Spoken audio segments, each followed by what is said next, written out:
What's up, nerds? My name is Leslie Smith. You are watching The Nerdy Narrative. Today is Friday. That means we are going to do a weekly reading wrap up. Just talk about all that I read, what I am currently reading, and what I'm going to read next. Before we get into the books, if you missed it on the channel this week, on Monday, I put up a video talking about what were my favorite reads of the first quarter of this year. I didn't try to make it a top 10. It just happened to be top 10. I couldn't get it any smaller than 10 that I loved in the first quarter. So if you missed that, I'll have it linked up in the cards above if you want to check it out. On Wednesday, I had another little stationery haul go up. So if you are a bookworm who also loves journaling, planners, fountain pens, inks, stickers, all that kind of fun stuff, check that out. But let's talk about what I read this week. We'll start with one of the books that I was in the middle of when I checked in last week. We're going to start with Martha Wells' Witch King. I DNF'd that book. There was nothing in that book that was grabbing me because I was so confused with all of the elements that I was given. The way the book opens, you're in the middle of something. It's a mystery. I don't mind that. It was very interesting. The first chapter was really a zinger. After that first chapter though, and the main character's point of view, we start going back and forth, alternating between present time and past. So I already didn't know what was going on in the present. The past wasn't making sense to me either. All of the names of these characters were complex. Because the main character is a demon, there's a bargain that was struck with humans where demons could inhabit or use a body as a host of a human once that human died. I'm not quite sure how that worked exactly. I didn't get far enough to get into that. But the demon would hyphenate their name with the human who was their host. Like if my demon name was Leslie and I was allowed to host in a human's body whose name was Susan, I became Leslie Susan. And if Susan's body, something happened to it and I had to host another body and that person's name was Arthur, then I became Leslie Arthur. Not only that, Leslie was not my entire demonic name. I had a whole much longer name and we go through my rank and the names were complex. The names of the places were complex. When I get 20-25% of the way of a book and there's nothing to anchor me to the story that's wanting me to keep turning pages, I just put it down, and that's what I did with this one. If you saw the live show last Saturday, then you know I finished The Shadow Rising, which is the fourth book in the Wheel of Time series by Robert Jordan. In the live show, I do talk about what I love most about this one, how important I feel it is to the series, and how it really just kind of lays out, this is where we're gonna go with the series, this is what you can expect from the series. And to me, it's where Robert Jordan finally really started to develop his characters in a way that had me invested in them. The previous three books I read for plot, for world building, for magic. The characters were the lowest on the totem pole as far as priority. But if you want to hear more about my thoughts as well as Kate's and Anita's, I'll have that live stream linked down in the description box below. I also finished my reread of The Trials of Ashmount. That turned out to be the best decision I could have made. This book is so good that when you finish, you want more. And in this case, when I finished it, I wanted more and I went right into book 2. And just side note, this book was just as good, if not better. I think I enjoyed it better on a reread because I knew what happened, and some of the things that happened are things I spent reading this going, I really want this to happen. I really want this to happen. And because I knew I was going to get that, I had a much better time reading it because I was reading it knowing, yeah, I know what's coming to you, buddy. So I loved my reread of this one, and spoiler alert, I did go right into Buzzard's Bowl. I read almost half that book in one day.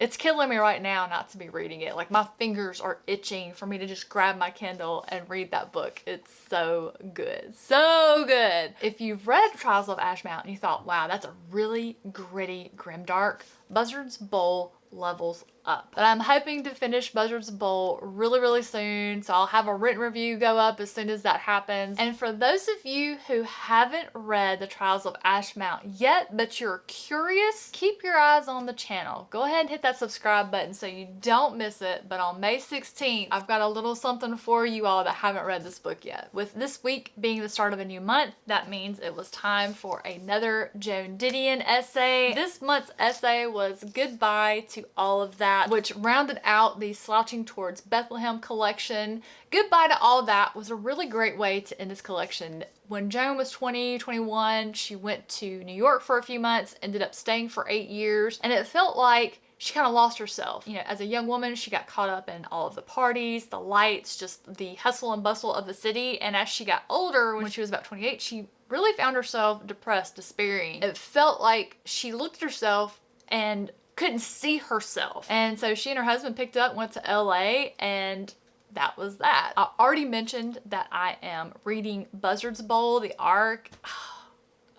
It's so good. I think that one comes out June the 1st. And if you have not read Trials of Ashmount yet, go ahead and get on that so you can be ready at June 1st to start reading Buzzard's Bowl. It's always this big fear of mine when I read a first book of a series and I love it, it becomes an instant favorite. I'm always scared going, what if the author can't write book 2 on this level? What if their entire bag of tricks was in book 1?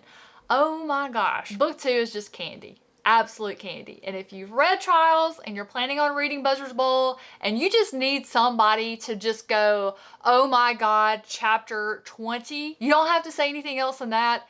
Go ahead and message me. I'll be that for you because I'm going to know what you're talking about. I'm going to understand 100%. I am so glad that my friend Kate is reading Buzzard's Bowl at the same time as me because that's literally what's happening. I'm like going, oh my God, chapter 39. I need you to at least get to chapter 19 tonight. That's basically the gist of the conversation that's going on between us. What else am I reading? Well, on May the 1st, the May the Force Read With You Read-a-thon began, and the first book that I started for that read-a-thon is Symphony of Secrets by Brendan Slocum. I read his debut novel, The Violin Conspiracy, a few months ago.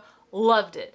Now, right now, I'm about halfway through Symphony of Secrets, and it is good. I am enjoying it. I am definitely caught up in the story, and I want to know where it's going, but it's not as good as The Violin Conspiracy. It didn't have that first chapter hook like The Violin Conspiracy did, but even so, it was enough to get me interested in the story. One thing Brendan Slocum has revealed to me is I love musical mystery stories. Brendan Slocum writes so well and writes characters, people so well. I did get the audiobook from my library. Shantae McCormick is the narrator. She does an amazing job. So if you're somebody who loves audiobooks, I would definitely recommend going that route with this one. And I believe that takes care of everything that I read and what I am currently reading. Let me pull this stack over here of what I'm going to get into next.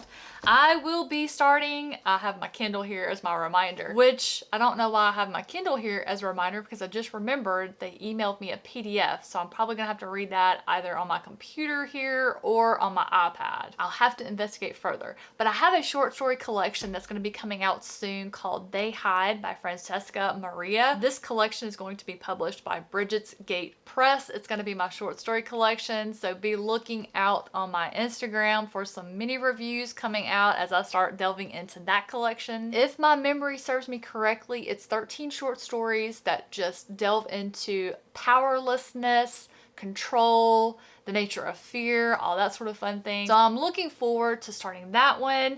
I'm going to finally get to the Legends of Lightning series. The first book is called Hidden Realm by T.F. Slauf?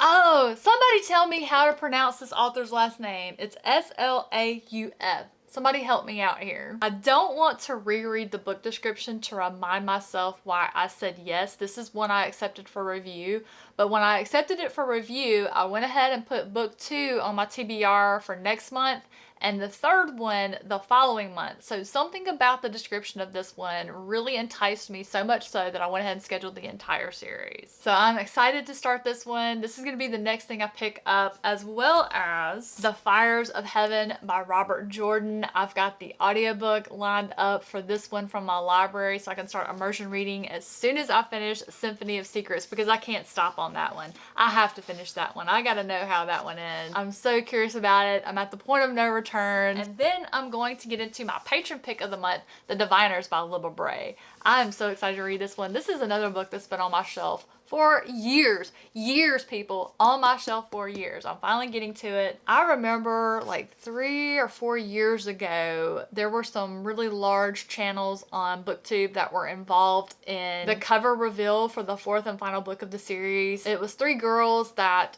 filmed clips that they edited together in one thing, and they like were dressed in maybe 1920s or so flapper style. And I thought that was so cool. And I was like, is this about a serial killer? Like, what's going on here? And that video is what made me pick up this first book. I've got friends that have read this series and they really enjoyed the series. They weren't real sold on the last book of the series, but I could have a completely different experience. I can't wait to find out, but I am excited. And that's where we are going to end today's video. Y'all have to let me know what y'all are reading down below. And if you're participating in the May the Force Read With You read-a-thon, how's that going? How did your first week go? I had a great week. I'm looking forward to all the reads I'm going to kick off with the next week. I hope you all have had a wonderful week. I hope you're looking forward to a nice cozy weekend with some reading involved. I know I am. Y'all take care, and I'll see you on Monday.